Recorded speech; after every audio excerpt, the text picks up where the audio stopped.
এক সময় সরকারি কর্মকর্তা কর্মচারী সহ দর্শনার্থীদের পদচারণায় মুখরিত থাকত গোপালগঞ্জের টুঙ্গিপাড়ায় অবস্থিত বঙ্গবন্ধু শেখ মুজিবুর রহমানের সমাধিস্থল। শ্রদ্ধা জানাতে ছুটে আসতেন তারা।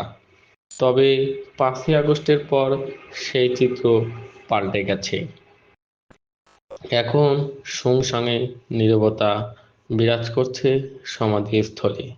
এতে সবচেয়ে বেশি ক্ষতিগ্রস্ত হয়েছে জেলার পর্যটন খাতসহ সমাধিকে কেন্দ্র করে গড়ে ওঠা ক্ষুদ্র ব্যবসায়িক প্রতিষ্ঠানগুলো। সমাধি তত্ত্বাবধানে থাকা গণপ্রত্যান অধিদপ্তর বলছে, আওয়ামী লীগ সরকার পতনের পর বন্ধ করে দেয়া হয়েছে সমাধির রক্ষণাবেক্ষণের কাজ। বঙ্গবন্ধুর সমাধি ঘুরে দেখা যায়, সমাধিতে প্রবেশের ৩টি গেটই তালাবদ্ধ। গেটের পাহারায় নেই আইনশৃঙ্খলা বাহিনী, ঢুকতে দেওয়া হচ্ছে না কোনো সাধারণ মানুষকে। সমাধির বিভিন্ন সড়কে পড়ে আছে গাছের মরা পাতা, পথেই টাইতে জমে আছে শ্যাওলা। বিশ্রামগার ও সমাধির কক্ষের আসবাবপত্র জমে আছে ধুলা।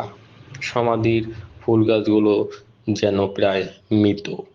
সমাধির দায়িত্ব পালন করা সরকারি কর্মকর্তা কর্মচারীরাও হাওয়া। বর্তমান বঙ্গবন্ধু কল্যাণ ট্যাক্সের অধীনে আউটসোর্সিং কর্মকর্তা দেখভাল করেছে সমাধিটি। তবে সমাধির মসজিদে এখনো রয়েছে খতিব।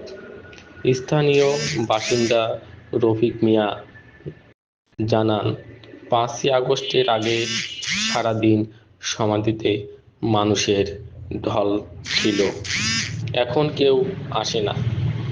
সরকারি কর্মকর্তা বা কর্মচারীরা তারাও বর্তমানে সমাধির কাছে